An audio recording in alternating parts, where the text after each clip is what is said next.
Good morning, Queensland, and it's lovely to be with you today. And can I say, in very good news, we have 0 community cases, and we only have 1 case in hotel quarantine, which is wonderful. We have 30 active cases.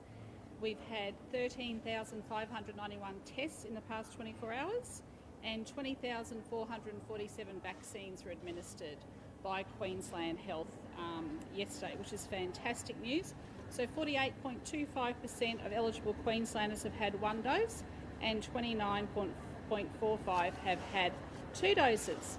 So it's now been around 20 days since we've had a case active in the community, and once again, Queenslanders have done a great job protecting each other. So in some further good news today, we are going to be easing our restrictions even more. So what does that mean? It means you can have 100 people in your own home. 200 people can attend weddings and funerals, or 1 person per 2 square metre rule. For the young people, dancing is back. Cafes, clubs and restaurants and pubs like the Regatta, where we are here today, and it's great to be at the Regatta, can double their capacity to 1 per 2 square metres, which is fantastic news. And I know that the industry has been looking forward to this day. And of course, these restrictions ease from 4 p.m. this afternoon. Stadiums can have 100% capacity, but patrons must wear a mask going in. They must wear a mask seated unless they're having a drink or they're eating at their seat. And indoor events like theatres, university lectures can have 100% capacity. And of course, we know community sport is well and truly back. However, Queensland, these masks are going to be still really, really important. So, of course, if you're outside, that's not a problem. But of course, going into cafes and restaurants, you need to wear your mask. You must also check in. Remember that check-in is really important for us in case we do get an outbreak of Delta sometime. But these masks are a protection for us. So our high school students will also still need to wear these masks. But what I'm going to do is we will review these mask requirements every 2 weeks. But this is an added protection for us. So I really want to make sure that we're doing everything we can in case we do get that outbreak. We do know it's on our doorstep in New South Wales, that there are still flights that come in. So we want to make sure that we are protecting everybody and doing the right thing. So that's excellent news today. Well done, Queensland. You've done a mighty job, and I'll hand over to Dr. Young. Thank you, Premier. Yes, it is fantastic news. So no community cases, and that means we can go back to those restrictions that we had before we had our last outbreak. So we had 146 people involved in that last outbreak.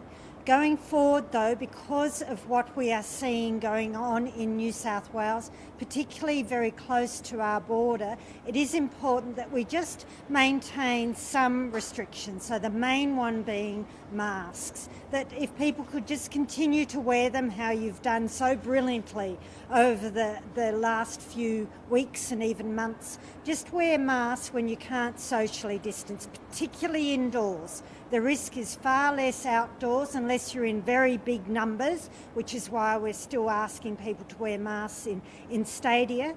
But outdoors otherwise, pretty good. But indoors, if you could wear a mask, except when you're, of course, eating and drinking. That's important, just as we go forwards while there are still those increasing numbers of cases across the border in New South Wales. Thank you. Thanks, Premier. It's great to be coming to you live from Brisbane's iconic Regatta Hotel to be announcing a further easing of restrictions here in the southeast. We are only able to be in this fantastic position thanks to our health response as well as our restrictions on the borders, both the international borders and those with New South Wales, the ACT and Victoria. Our pubs, clubs, cafes and restaurants have been doing it tough, and this is going to be a beautiful weekend here in Brisbane and the southeast. So we'd again encourage everyone to get out, to have a coffee, a beer, order lunch or dinner. It's a fantastic weekend to be able to enjoy our weather and our city and our region. Queenslanders have worked too hard to get to where we are right now, to surrender with the end so close in sight. And so those border restrictions are critical for us, for allowing us to continue to have the kinds of freedoms that we have, that people in other cities and states can only dream of. We do, though, acknowledge that the border restrictions have an impact, a disproportionate impact on those that live on the border, particularly the New South Wales and Queensland border. And I'm really pleased to report that we've had an approach from the Deputy Premier of New South Wales to work with them to collaborate on border arrangements so that we can reduce the impacts of them on their community. You'll recall that not long ago the Premier wrote to the Premier of New South Wales and asked for that collaboration. At that stage it was declined. However, we certainly welcome this change of heart, this approach from the Deputy Premier of New South Wales to work with us, and of course we will work with them to put in place whatever measures we can to both keep the border safe but also minimise its impact to the extent that it is possible. I also welcome news, a media release that I've just seen, that the Commonwealth have appointed a contractor to construct their national quarantine facility at Pinkenba. This is welcome progress, and we certainly look forward to them finally constructing this facility. It will come online after our 1,000-bed facility at Wellcamp, and between the two that will allow us to gradually phase down our reliance on hotel quarantine. Well done, Queensland. It's been some weeks now since the 11 LGAs have been able to have these low level of restrictions. So the first time in some time, all of Queensland will be able to do the same things. Dance at venues, and I'm looking at a sign in front of me that says dancing not permitted in this venue. Well, from 4 p.m. this afternoon, dancing is back. People will be able to stand up and mingle at venues. They will be able to eat and drink standing up. Of course, we will have full stadiums again, and we will have more people in your home. An unlimited number of people can gather in public spaces. So this is fantastic news, and it's all because of our health response and because Queenslanders have worked together to make sure we've done the right thing. So keep doing the right thing, wearing your masks indoors, wearing your mask when you can't socially distance, having the mask on you at all times, and of course good hand hygiene, and most importantly, getting tested if you have any symptoms whatsoever anywhere in Queensland, and of course all Queenslanders coming forward to get vaccinated. Good news overnight, we have seen no positive cases come out of our testing in Palm Island, and we're continuing that testing again today, but all signs are very positive at this stage. So well done, Queensland. Everyone's getting rewarded at 4 o'clock this afternoon, and it's just wonderful that we are back to having some of the lowest restrictions in the country right now because of everyone's great work. Thank you, Premier, and good morning, everyone. Just some statistics initially, and then I'll make some further comments. So we had some 6,268 vehicles. That's a combination of heavy freight as well as vehicles cross the border, and 185 refused entry. The pause has been extraordinarily important for us to manage the hotels, and whilst the hotel numbers are slightly over 5,000, that recently has been as a result of internationals, but our average each day for domestics was around 300, and overnight that was down to 113. So that has really worked. So the pause has had the effect that we needed to have, and obviously will give us some time to make sure that we can do that safely and without risk into the future. I wanted to just comment on a few people that have entered into Queensland.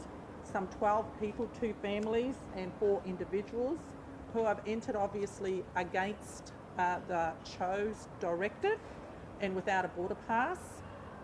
These people have been heavily fined, obviously, for coming in against the directive and also for not obeying a direction, an additional fine for that. And now if they remain in hotel quarantine, obviously that is a cost as well. So per person, that can be close to $9,000 if you are not doing the right thing. Thankfully, most people are, and I thank them for that, because certainly from our perspective, and I know also from health's perspective, that pause was incredibly important. I also wanted to give thanks to the ADF, who are working very, very closely with us on the border. That is a force multiplier. It enables us all to do more things. As a result, we will be obviously putting resources, as will New South Wales, on the weekend to the border. If there are protests, which we are expecting, we have great relationships with our protest groups and we negotiate outcomes with them, and we are fully supportive of peaceful protests. I ask that that happens again, if that is the case this weekend, and that you work with us, but certainly from my perspective and New South Wales Police, there will be high visibility of police at the borders this weekend to manage those protests. Thank you. Thanks, Commissioner. Happy to take some quick questions. Is it, Yeah. So indoors, mask compulsory? Indoors when you're going in, and then when you're leaving.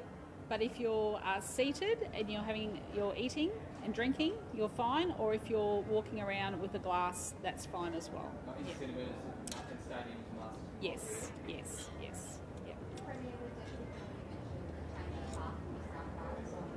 Yeah, that was really interesting to see. I mean, that's great. And if the Deputy Premier is happy to talk to their Premier about it, we're happy to talk to them about it. So we've been very forward in putting forward our option. So let's see what happens. It was the river as being the border. Yeah. The question from our Gold Coast office, Yes. They said that there are a lot of business owners and people in Coolangatta have been asking for you to come down and witness the impact of the economic costs. Yeah. So are you willing to go down to Yeah, we've got Parliament next week, but what I've done today, this morning, is I asked my small business minister to go down, so she's actually down there at the moment. What So, about yourself? sorry. What about yourself? Would you be willing to go down and meet the people? That's what they're asking. Yeah, look, but I can't go next week. I've got Parliament, so when I get an opportunity, and National Cabinet's on Friday, I'll go down there. But I've sent already my police minister's been down there, and of course my small business minister's down there today. The mask restrictions are going to be reviewed every 2 weeks. Yes. What are the factors that are going to be considered? Yeah, look, these masks. Yeah, thanks, Jack. Look, these masks are really important, Queensland. So especially in the southeast of our state, because that's where our hotel quarantine is. That's where our flights are coming in and out of, and of course that's really close to our border. So the masks are really important. Of course, if you're outdoors, that's fine. But if you're queuing somewhere outdoors and you can't socially distance, put your mask on. And of course, when you're going into like supermarkets and everything, the masks. What are you considering when you're doing that review? Well, we'll just review it if there's any updated information. And of course, I've been very strong on our high school students wearing the masks. And as we know, you only have to look at the evidence, what's happening overseas. This is, at the moment, the pandemic of the unvaccinated. And until, we can look at the plan to get our high school students vaccinated, it's going to be really important for these masks.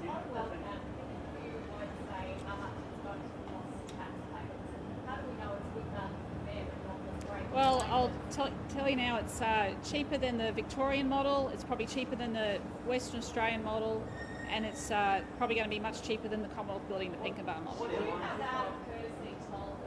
Sorry? My understanding is the Deputy Premier did contact the Mayor. The Director General did, yes. What airlines has the government contacted with regards to landing at Wellington? What's their response?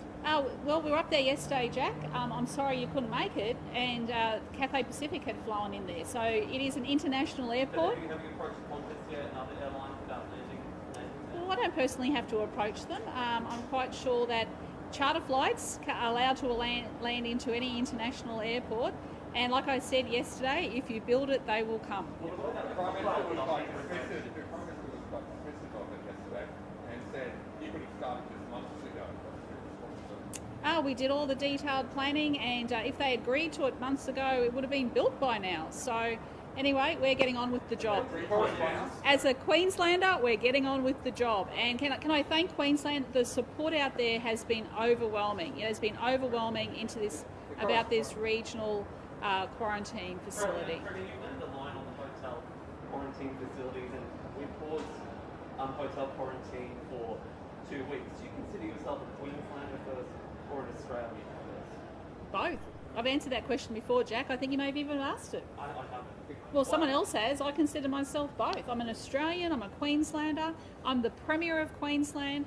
I back Queensland every single step of the way, and I'm so proud of the job that Queenslanders have done. Correspondence with the Prime Minister's office. Guess what? I can't answer 5 questions at once. What are we doing to help southern states, to help New South Wales, to help Victoria? Yeah, my understanding is as part of that, just like in natural disasters, we all help one another out. My understanding is that health is helping out when required as well. So we do that automatically. This is yeah. Whatever helps required, we help out. Ronnie, is that the welfare proposal be cheaper than the Nicobar side, cheaper than Yes. Will that end up being a cheaper arrangement than for people coming to the hotel to the quarantine system because of how much they're charged?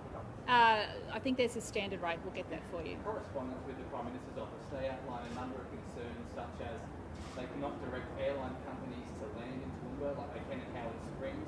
And also there's concerns that Toowoomba lacks an air traffic control tower at the airport, so overseas planes might not be able to land at that station. There was one that landed. Yeah, thanks. No, that's a really good question. There was one that landed there yesterday, or took off when we were there yesterday. So it is an international airport. It is a state-of-the-art international airport. Are there customs and border protection controls at that airport? I don't. Well, there must be for the international cargo crews coming in. I'll check that. I'll find out for you. What would be the cost of using a helicopter to get people to Brisbane hospitals, and also the cost of ambulances for Brisbane? Well, I don't have that. That's just a normal part of procedures we have right across the state. Sometimes we had to airlift in. Remember that marine cruise from Weipa down to our hospitals here? We do that across the state. Lifeline says they can't take COVID patients, so would we be able to shuttle people to Brisbane? We have a whole range of aircraft at our disposal to do these jobs. We've been doing it now during the pandemic. It is not an issue. The AMA, It's a lot shorter from Toowoomba to Brisbane than it is from Weipa. the AMA is about presently saying that in regards to aeromedical treatment magnifies the risk of spreading COVID to the healthcare workforce. Have you looked into some of those concerns about? Yeah, we've looked at all of that, and we've looked at Howard Springs. We're getting on with it. We're building it. Once it's built, do you think Pinkenbar will actually be needed anymore? If we have both, that means we wouldn't have to have hotel quarantine. Are you concerned that it'll turn into a white Two's better than one. Are you concerned it's going to turn into a No, white not at all. No, not at all. No, because there's a whole range of uses that. Well, are you concerned about Howard Springs? I'm not concerned about Howard Springs, so why would I be concerned about Wellcamp? Going it alone on Wellcamp, what does that say about the unity of National Cabinet? I don't think it says anything about the unity of National Cabinet. Is it a united National Cabinet still? Sorry? Is National Cabinet still? We've got another. I'm looking forward to the National Cabinet meeting. We've got another National Cabinet meeting today. I always look forward to them. Why didn't you tell the Prime Minister before we announced it yesterday? Sorry? Why didn't you tell the Prime Minister about this new facility? Well, he doesn't tell me a lot of things that he does either, Jack. Have you got that updated modelling from the Melody? Look. When I left work, it hadn't come in, so hopefully before National Cabinet, I'll be able to see something. But I'm looking forward to actually hearing from the Doherty Institute today at National Cabinet. I think it'll be very interesting. So looking forward to the discussions today. Are you considering including 12 to 15-year-olds in the modelling when we reopen to 70 to 80%? I'll be looking at that today. I'll be asking some questions, so I need to get the briefings first. But it's we definitely need those 12 to 15-year-olds as part of the vaccination. Some people on the Gold Coast also say that moving the checkpoint to the Tweed River would cut Tweed residents south of the river, often their own hospital. Would you be open to considering other proposals, or are you specifically looking at that? That is what we put forward, and it was rejected by New South Wales. We actually put that forward. Yeah, we put it forward, and it was rejected. I think there's people in the Tweed that don't think that we put that forward. So I'm making it very clear today, we put that forward, and it was rejected. Premier, based on the Yep. timeline of one of the quarantine facilities, when do you expect to fully be out of the need for hotel quarantine? Do you have a timeline? I don't have a timeline on that. It depends on when the second facility, the Pinkenbar one, would be completed by. Are the practicalities of moving all the South Hospital to New South Wales under control along the border with Queensland Police be able to operate within that? It would have to be a joint operation. My understanding is that they worked out some agreement between, I think it was New South Wales and Victoria. We're open to have some sort of agreement between. I mean, these are communities that are so intertwined. So, and also too, let's see what happens over the next few weeks as well with the situation in New South Wales in regional parts of their state. I don't know the answer to that, so that's an issue for them. Is there any more news on the Afghan evacuees? Sorry? Is there any more news on the Afghan evacuees coming to Queensland? Has there been any? Yes, we've been approached to accept more, and we've said yes.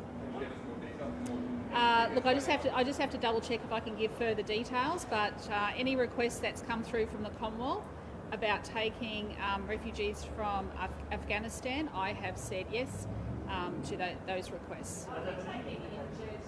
Let's do a couple more. Sorry, are we taking injured evacuees and from Afghanistan? I don't know that.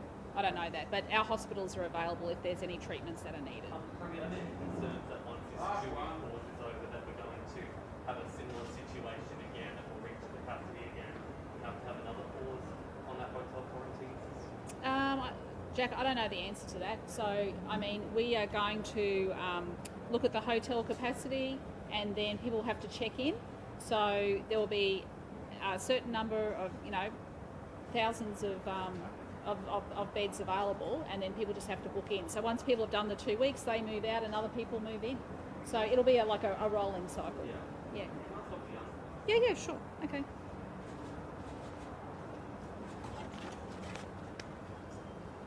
Dr. Young, you're set to become governor on November 1. Are you still confident that you will be able to take up that position on that date based on the vaccines rollout? I think you were saying you wanted to delay your appointment to that position until the vaccine rollout was at a level that you were comfortable with. I'm very, very comfortable that I'll be able to take up that position because I've got a fantastic team. I mean, it's lovely for people to think that I've had such a key role, but actually it's been a team, and they are very, very good, and they will take this on 1st of November and deal with whatever is happening at that point in time. Premier, you've chosen a famous student rather than participation. Would there be any chance of doing a Jaeger bomb or something similar to multiple use? Definitely not. Are you going green for a And yes, I used to come here when I was in the business. Would like a drink. We can,